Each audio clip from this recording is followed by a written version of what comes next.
Exhibit 381 to show you that sometime later, he was running Daniel Rodriguez at 12:40 in the afternoon. Well, it may seem, or it may be, that Daniel Rodriguez was nothing but garbage. It may be that he was somebody who was on methamphetamine. But it was also a true fact that Daniel Rodriguez lay dying in that trailer. And I guess maybe there was an utter drop of human kindness left in Sergio Virgilio, who did this courageous act, because what he did is he left. And we don't know why, as indicated in Exhibit 381, what it was that he did in his Tahoe. You were asked over and over, what is it that he needed to do? Why did he leave? Well, take a look at what he did.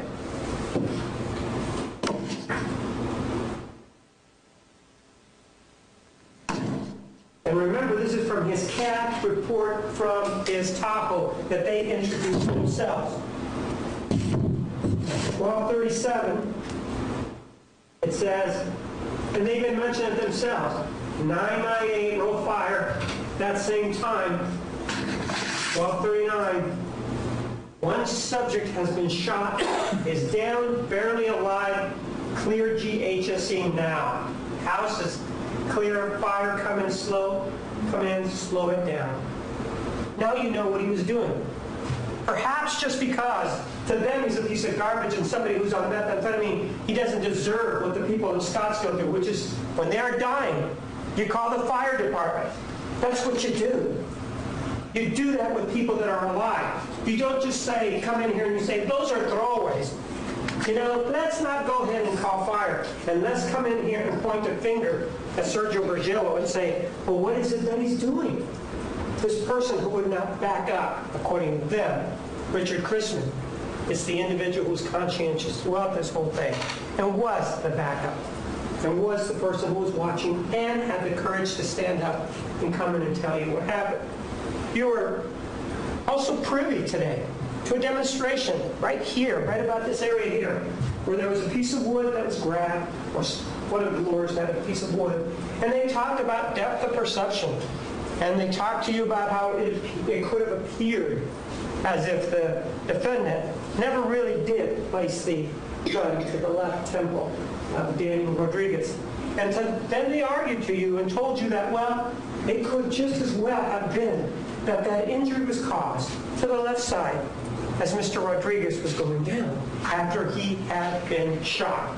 Because he went down after he was shot. No indications whatsoever that there was any going down in that area. Mr. Rodriguez went down by the couch, went down in these areas here, but never down by that chair. Well then, how is it that they explain to you, again, the flow of blood? You gotta look at the forensic evidence, and again, it is a fantasy world that they live in. And they want you to join them in that fantasy world. Take a look at Exhibit 126. We don't need an extra camera to look at that. We don't need extra resolution for you to see. You see that corner? The corner that they told you that he fell and hit his left temple? Well, if he's been shot and he's going down and you've seen all of this blood that he has on him, look at that, everywhere. You look to the right, 158, blood everywhere.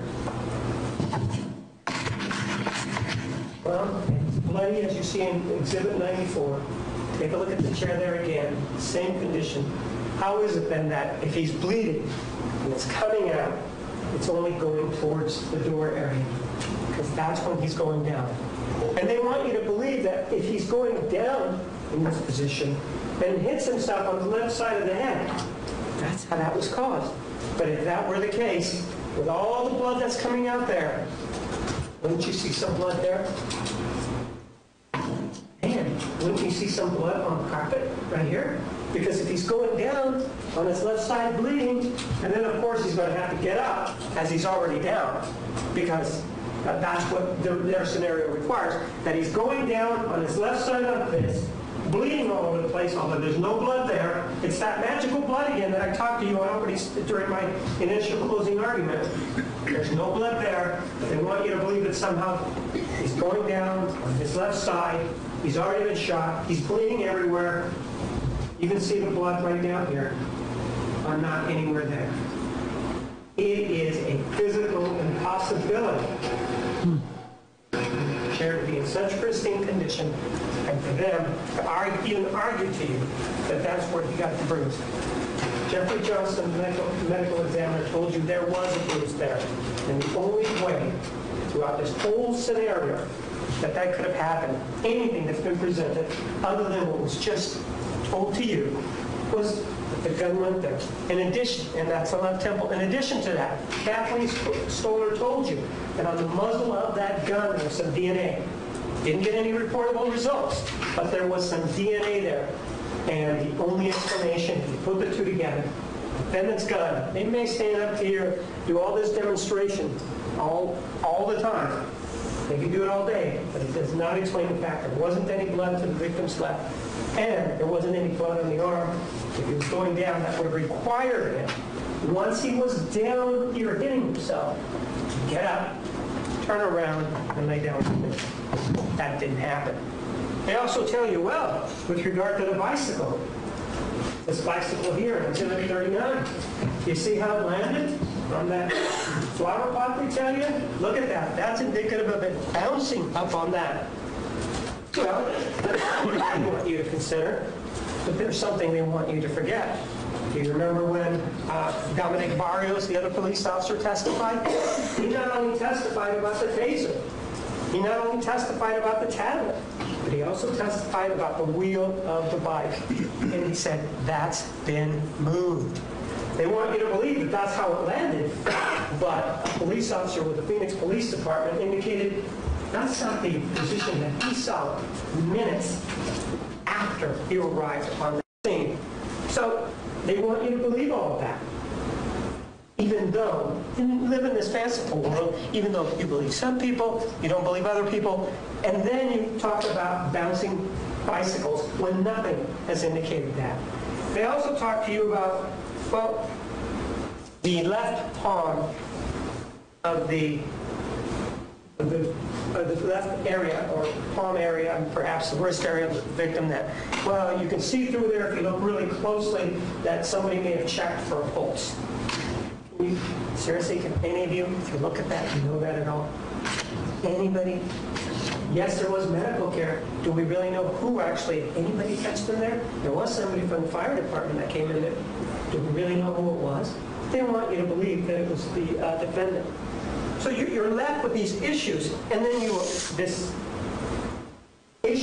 then you're confronted with, well, but the key to this whole thing is the taser. The tasers and the confetti that came out of them is really the holy grail to this whole case. They want you to believe that somehow this confetti that came out is the most important thing in the world because, according to Officer Virgilio, he said, I dropped it near the door. He never said inside or outside. He may have been asked, it could have been in the inside, it could have been in the back, but near the door. By the statement that they showed you, that's what he said. It was near the door.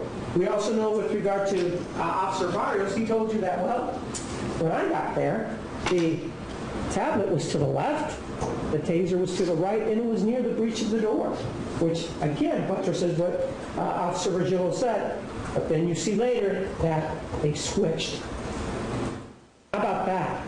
They don't want to talk about a fanciful world. Well, in this real world, things like that, there's no magician that switches things. There's only people that do that. And that was done in this case for a Phoenix police officer that came in and testified. They tell you, well, the aphids, those are the answer. How is it that these three people could have colluded, could have come together to make up this story or grab the aphids and thrown them? The state never said that anybody threw the aphids there. The state indicated to you, for example, that when Myra Hawkins came in and testified, she was, previous to that, she had been in this courtroom when Virgilio testified. She's the individual that told you that some distance away, maybe 6, 8, 9 feet away, and the possibility that that's where she saw the aphids. Well, Officer Virgilio wasn't shooting in that direction. We know he was shooting in this direction because he actually struck Mr. Rodriguez. Additionally, we know that Officer Rudy, who did write a report, who didn't mention these aphids, sort of kind of agreed with her. We're not saying that they threw any aphids there for this detective to pick up. We're just saying that's what they said. Where's the proof? Where is the proof other than their word that those were those aphids were? If we're going to take their word, why don't we take Julia Gia's word then? What makes Julia Gia any better or any worse than theirs? In life, usually, keeping it simple is the best thing. And in this particular case, the simplest answer to this is that nobody threw any aphids out there. Nobody did anything like that. The simplest answer is that those individuals that came in and testified, none of the three wrote it down in their report. They're all Johnny-come-latelys that talk to you about it.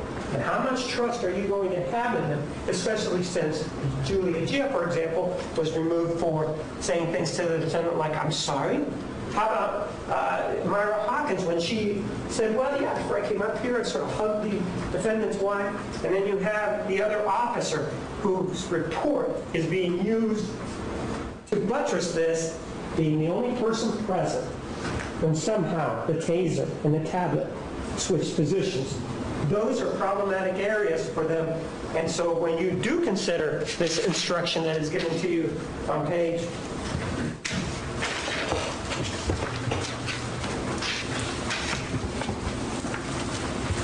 number 9 that was shown to you,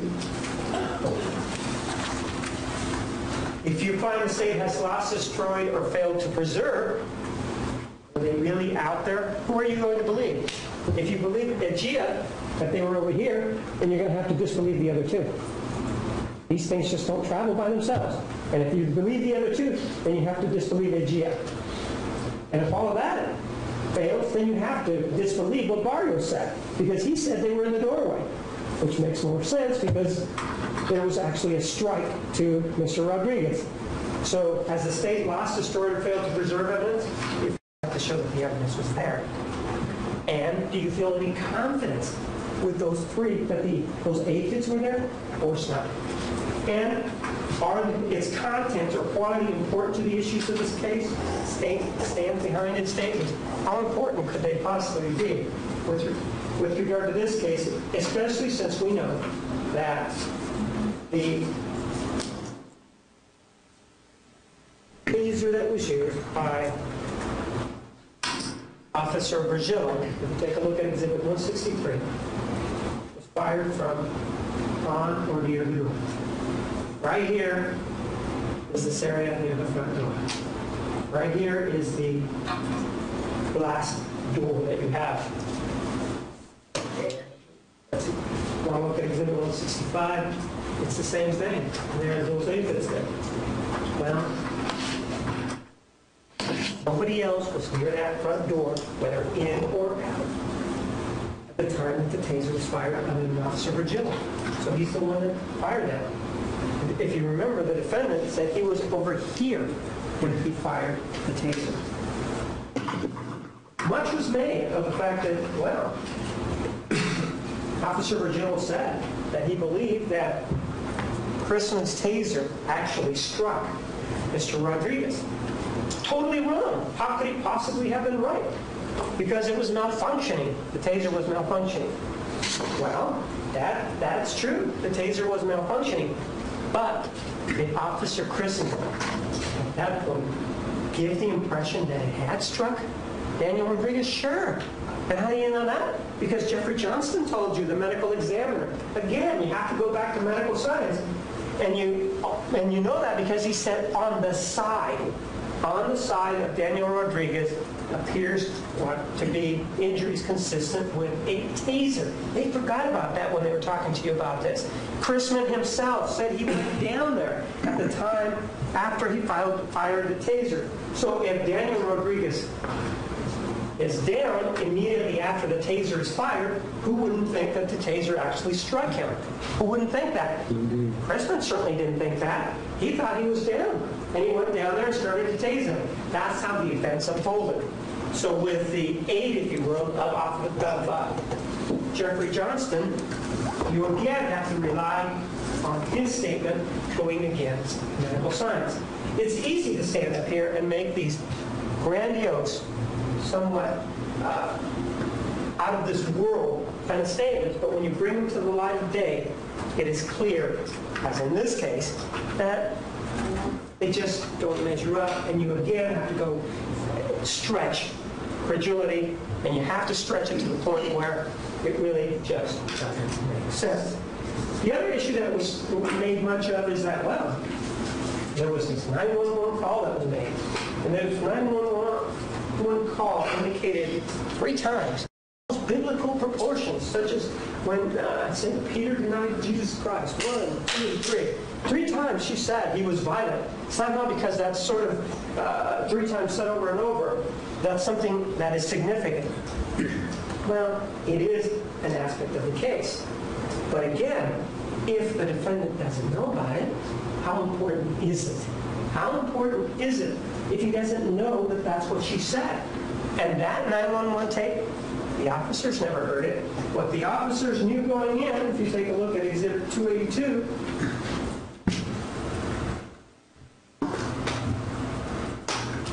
this is what they knew. Son Daniel Rodriguez yelled at the complainant, took something from his room, hit the wall, damaged wall, complainant calling from the neighbors, lot 50, unknown, drinking and drugs, 2 times dog, and roll home, loft number 51.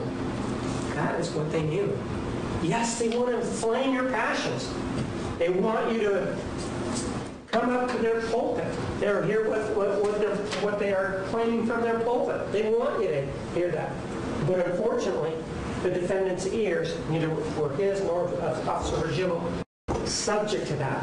How can you say that that formed part of his lexicon of knowledge if he didn't know about it? Same thing with the guns that were found in, not the guns, but the shotgun shells and the rounds that were found in the room.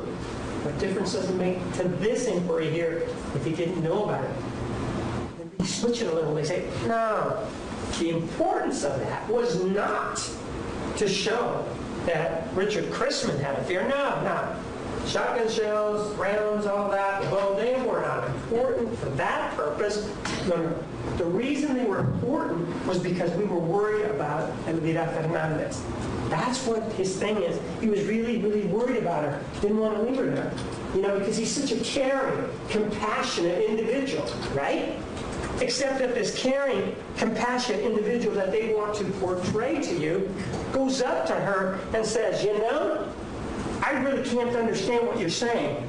And yes, this one of the witnesses that they called said he was being rude when he was doing this. This person who now wants to say he was so compassionate and just doing his job and cared about her is the same person that was rude to her then.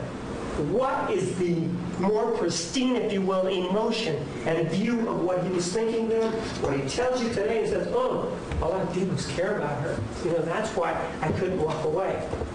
Or the person that was seen by a third person being rude and hustling off to the front of that door.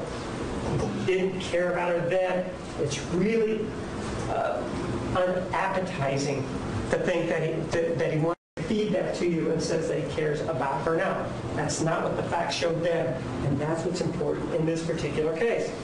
The other sort of assault in this case was on Sergio Virgilio. And they went to great lengths to talk about a certain number of areas where they claimed that he was deficient.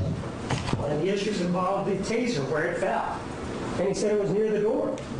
And then they showed you the transcript that said that he was asked, well, the taser isn't there now. And he was asked by the prosecutor, could it have been Richard Chrisman who moved it? To his credit, he was honest. He could have said he kicked it. Didn't say that, did he? Didn't point the finger at a time when he could have. He could have taken the shot, but he was honest to the end. And he said, I don't know. I know somebody moved it. I don't know. But he didn't overstep his bounds. The same thing with regard to the issue of the dog. It would have been easy for him to say, walking in, oh yeah, not afraid of the dog at all. But if you remember, he said, context, yes, in the beginning, when you're looking in, you're not sure about what the dogs are going to do. But then once I saw what was going on, no, the dogs were not a threat. No, I was not afraid of the dogs. Yes, in the beginning he was. If If you take things out of context, of course, it's going to sound like he's afraid of dogs. And then you have Julia Gia coming in, and there was an issue involving her about whether or not his family member had had a dog do something to them. So, does that mean that he, all of a sudden, just because of that, couldn't go into the trailer? No. And when it's to their benefit that he's in the trailer, of course he's in the trailer. But when it's not to their benefit, he's not in the trailer.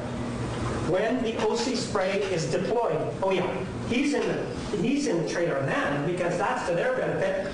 But you know, this guy was chicken. He was scared. But when it's to their benefit, he's inside. And then he had to run away. But when it's not to their benefit, even though when he shoots the taser, oh no, he wasn't inside. You can't have it both ways. Either he was inside or he wasn't inside, and they're not giving the testimony the credit that it deserves.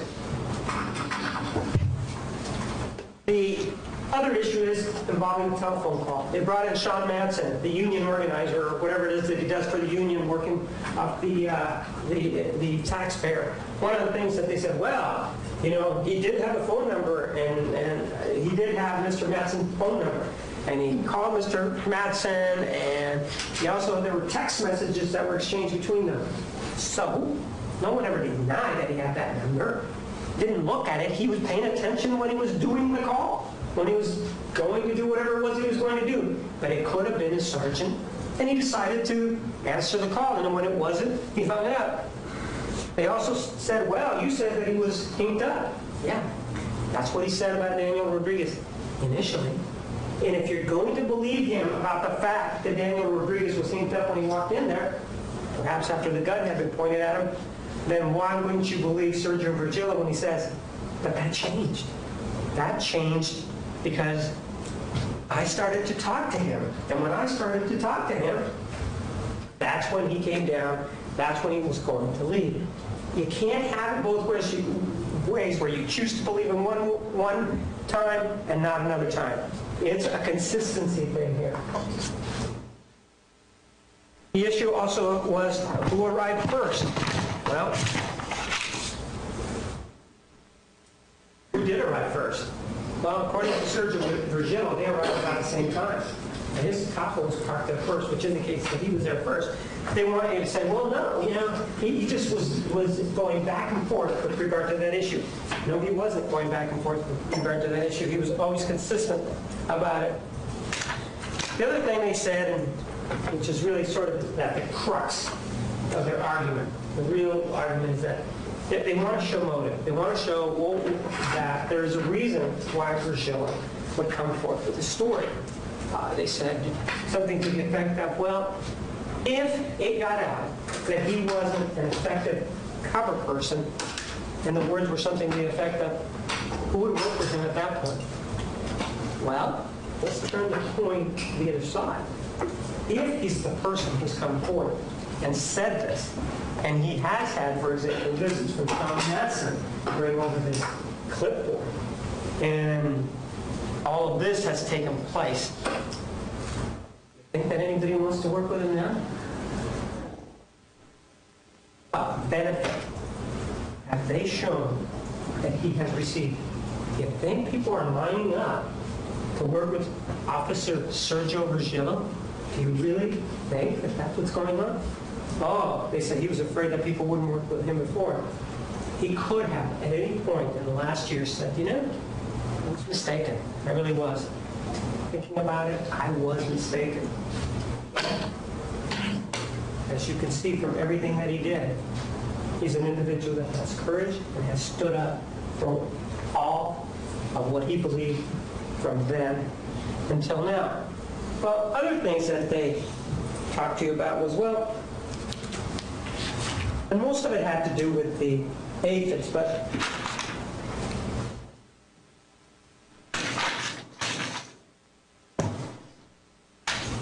what about the expert witnesses? They talked to you about Lucian Hagen, who was asked about slitting and stippling. As you now know, there's a difference between slitting and stippling. Slitting is the 364.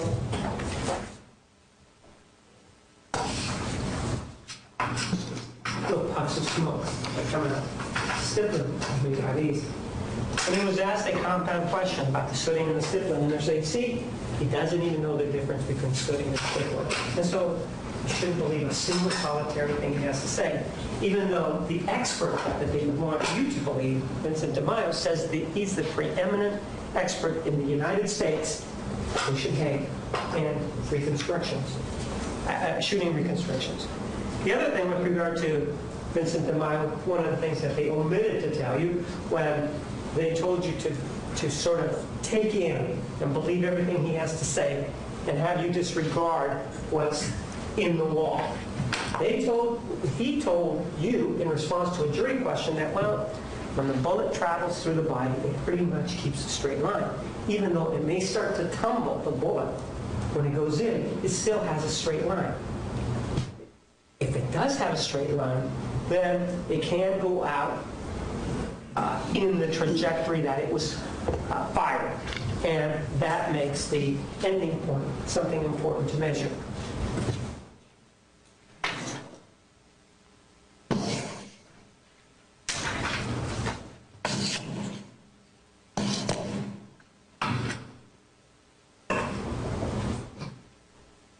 They did end their presentation by talking to you about the charges in this particular case, and they did make reference to the jury instruction. They told you that there was no aggravated assault here.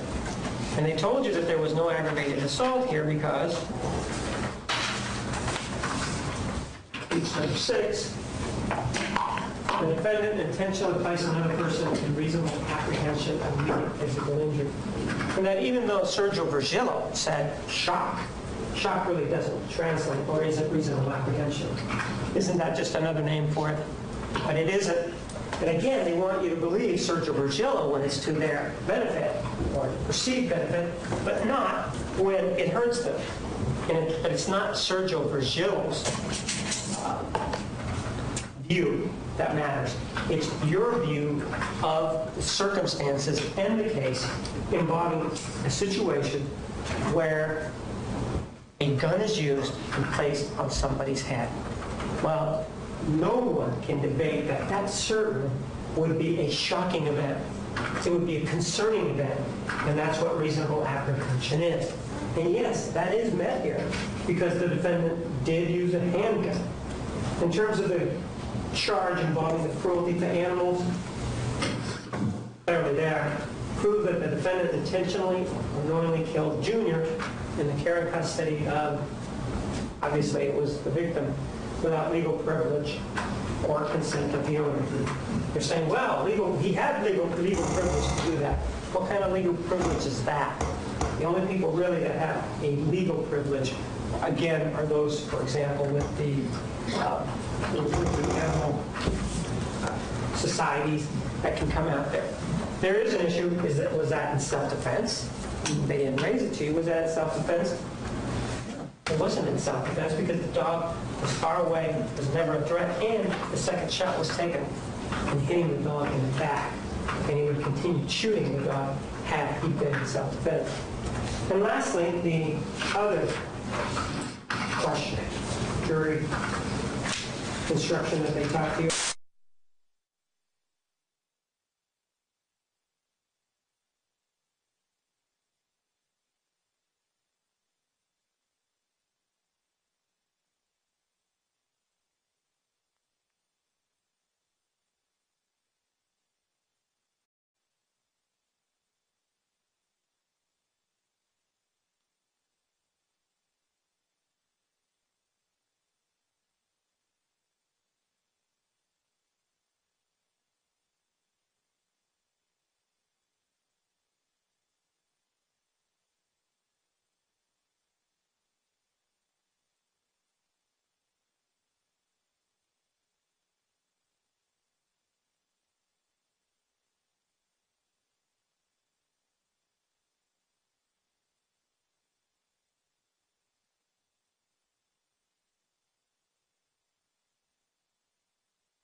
sort of sandblasting effect on there?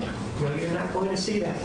It is a nonsensical story that they have brought forth for you to consider in the hopes that someone, maybe one of you, will say maybe, if we start talking, and there's no basis for the talking, or no reason for them to actually believe this, then somebody might think that this is a situation that deserves a not guilty verdict. And they do things that, even though the jury instructions tell you you are not to decide this on sympathy, they walk over to where Richard Chrisman is, and they begin to talk about some of his attributes. Again, trying to talk about sympathy. And they try to talk to you and saying, it's his life. I want you to be careful with it. Well, I'm asking you to exercise more care in rendering this verdict of guilty than the care he showed for the life of another individual, Daniel Rodriguez. John Donne said it best, and I know I'm putting some of the words to apply to this case, but when he wrote, every person's death diminishes. So therefore, send no one to find for whom the bell tolls. It tolls for thee. Many people attribute that to Ernest Hemingway. It was actually John Donne who wrote that first. And with regard to this particular case, if we're going to use that analogy, the bell has rung on 2 occasions. It's certainly rung for Sergio Virgil. And he answered that bell. He did not sweep this under the rug, even though there is a whole department that's involved, the City of Phoenix Police Department. He stood up, he was counted, and he had the courage to say, this is what I saw. Do with it what you will. And he came in and he testified. That same bell now rings for you. And all I'm asking you is to apply the facts that are in this case, absolutely without a shadow of a doubt, so that this individual committed these crimes that he's charged with. I'm asking that you return a verdict of guilty, because the law tells you that that's what you should do based on these facts.